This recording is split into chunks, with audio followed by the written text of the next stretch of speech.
gone to Red Lobster. The cheddar buns. That's true. We should have gone to Red Lobster, I guess. I agree.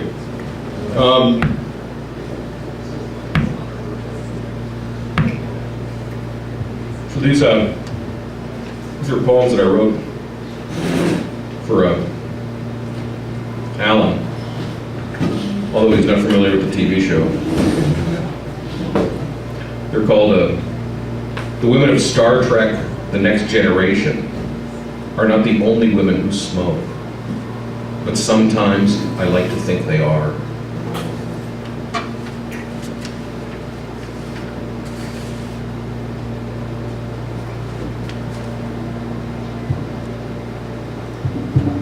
The first one is called Deanna Troi.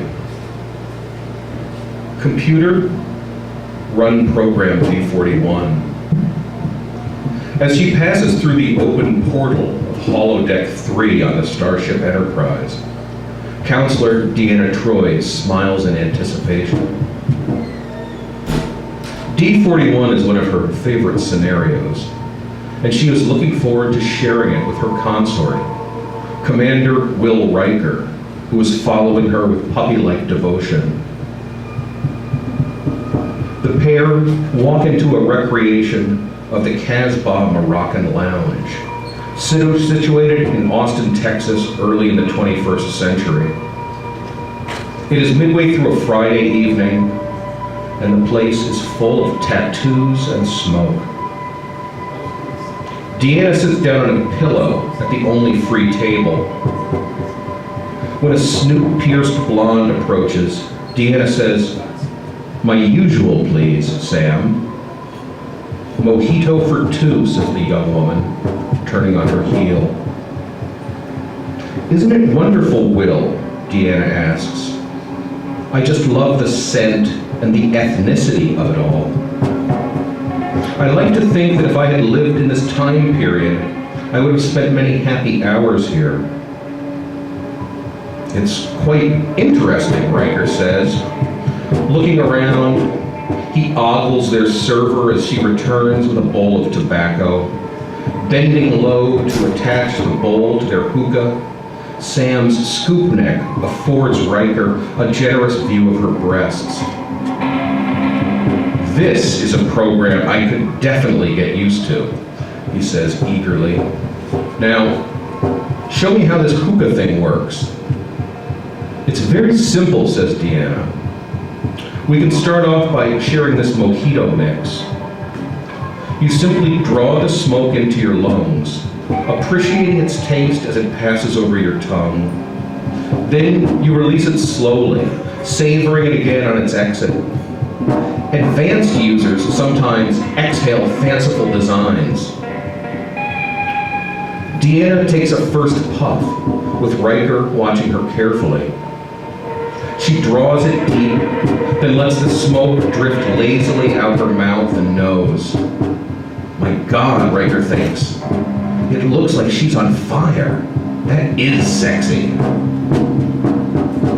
Preparing himself with a few deep breaths, Riker takes his own massive hit. He turns to look at Deanna expectantly, his eyes open in surprise as his face reddens. He seems unable to stop holding his breath, and it appears his head is on the verge of exploding. "You have to let the smoke out, Will," Deanna says calmly. Riker gets an uncomfortable expression on his face. He purses his lips theatrically and begins to expel the smoke. But after a second, his body is racked with coughs. He rolls onto his side, hacking and wheezing and cursing. Deanna looks at him sadly and gestures for their server. "Sam," she says, "I'd like to get another mouthpiece, please." Sam returns with a fresh one, and Deanna screws it into place. "Honestly, Will," she says, surveying his writhing carcass, "must you always be so melodramatic?" Riker turns his head and looks at her pleadingly. She delicately puts her slippered foot in the middle of his face and gives him a firm push away from the table. He lands on his back near the pillow, still gasping for air. Deanna Troi leans back with a smile. She blows a series of concentric smoke rings. They hang over Riker's head in a line before descending and wreathing him in smoke. For a moment, his bearded face reminds her of Jesus, drowning in a shower of fish somewhere in the Sumerian desert. "Computer off," she says sharply, and leaves the holodeck, with Riker lying asleep on the floor, snoring softly like the big baby he is. Did you get that one?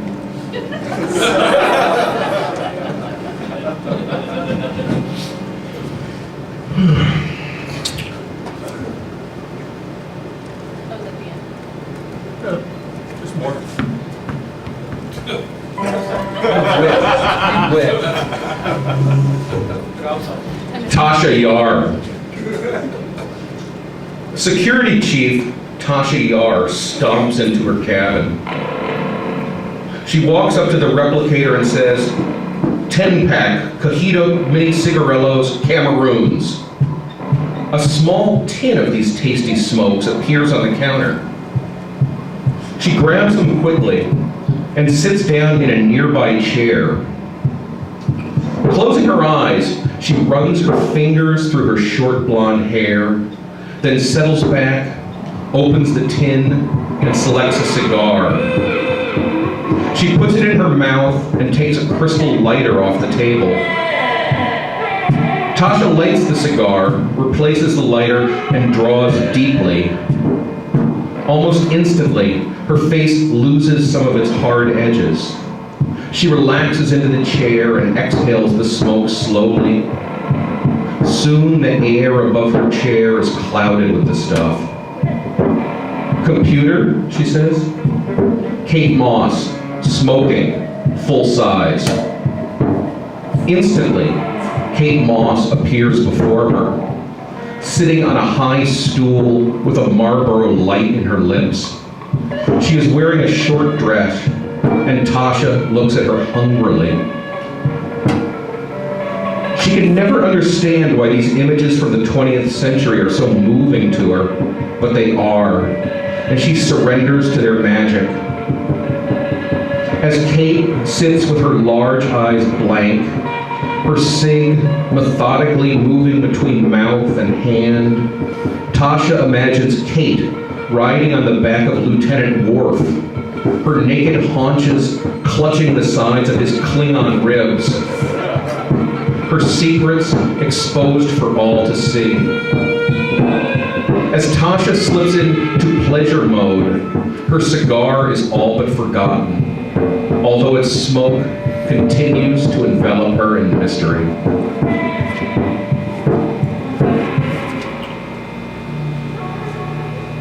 Dr. Beverly Crusher.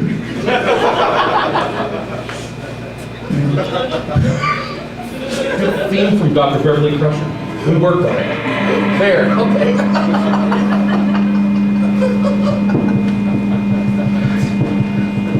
All right. Surveying the remains of her breakfast, shared with Jean-Luc Picard, Dr. Beverly Crusher realizes she'd like a smoke. The captain abhors all such signs of what he calls human weakness, so she never lights up while he's around, preferring to spare herself the lecture. But now he's well gone. She opens a drawer and rifles around for her pink purse pack of Virginia Slim's Super Slim Ultralights. She moves to a chair in front of a mirror and fires up this sleek, modern-looking tube of death.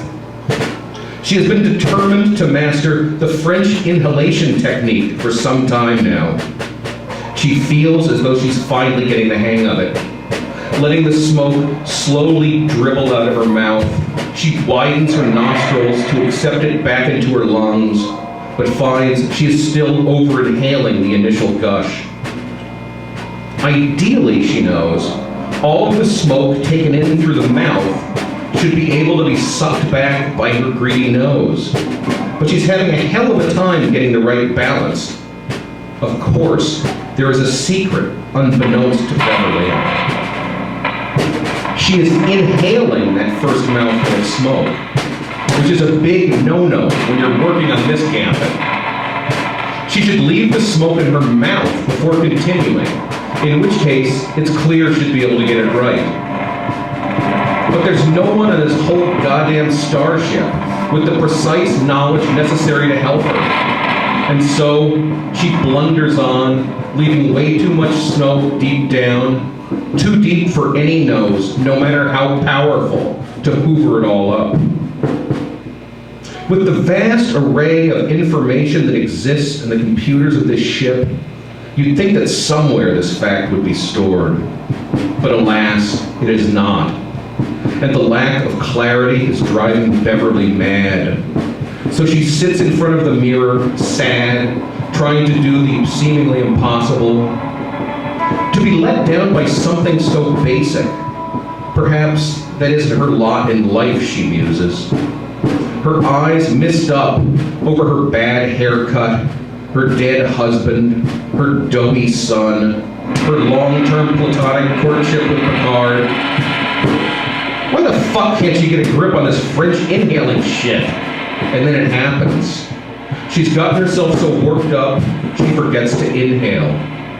And the smoke flows perfectly between mouth and nose, a reverse waterfall with a rich, almost physical texture. And Beverly smiles through her tears, vindicated, finally, in her search for perfection.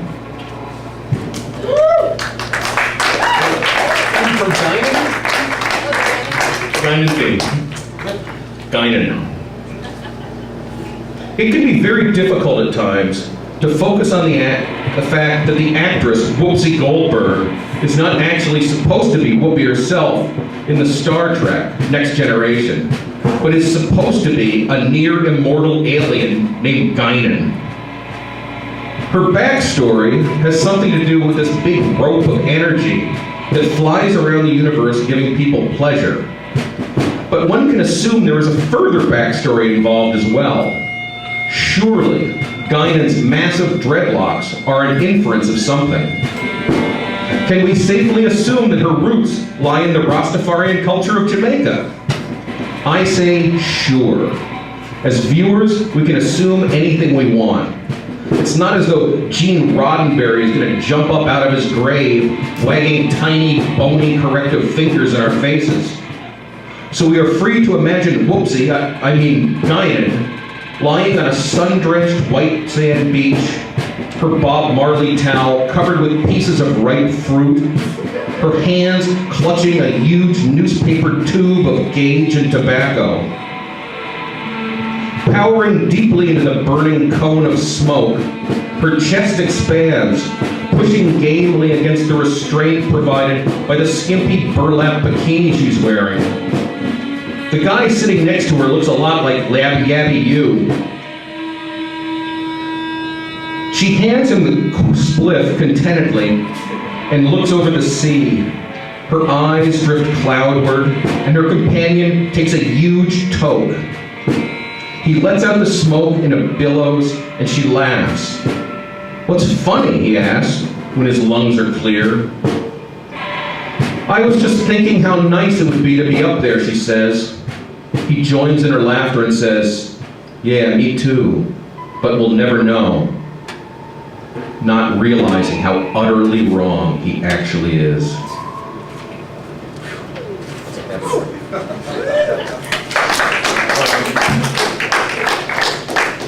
Theme from Ro Laren? Yeah. Ro Laren.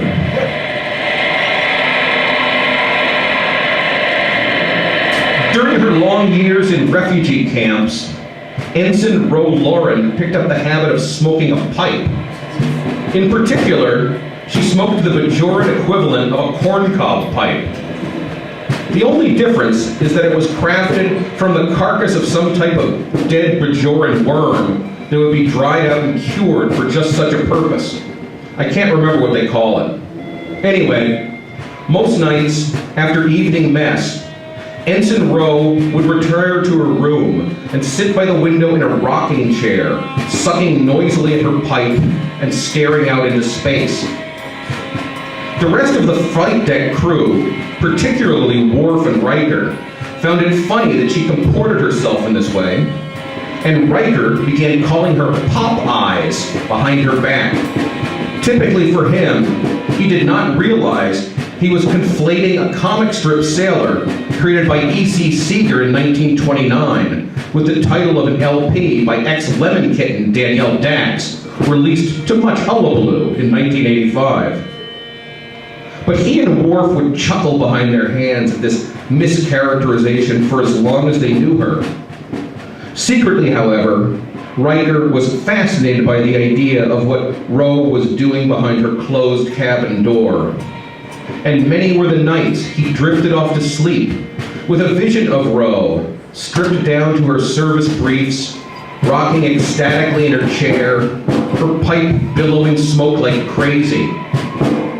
But there was no way in hell he was ever going to get an actual peek of same if it was indeed an accurate vision. Thus, many tears were wicked away by his perma-dry pillow, while his hands did work only the devil ordains.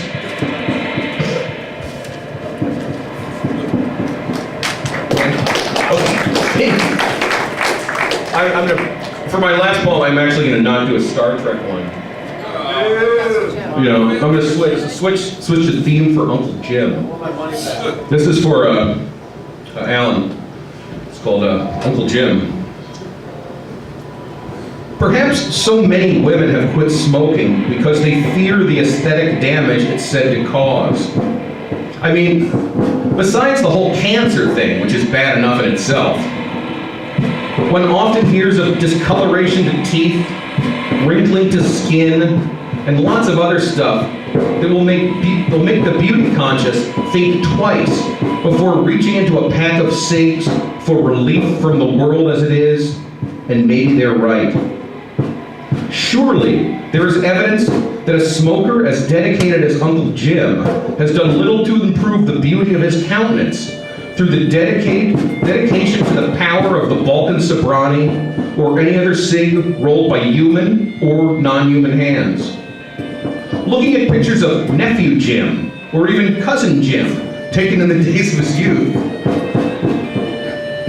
one is struck by the physical loveliness of this loquacious little lab. His teeth are bright clusters of whiteness, his skin like warm velvet. Now, it should go without saying, things are a bit different. And it's a dead cert fact that those of us with daughters would generally not care for our wee angels to follow the path laid down by this inveterate puffer. Although the question does arise whether it is a specific habit or sheer darkness of soul that has wrought his transformation. How can any of us worried dads not choose to err on the side of safety? Although it's not easy advice to pass along to your daughter, especially if she has her sights set on being a supermodel. But what the hell? That's it.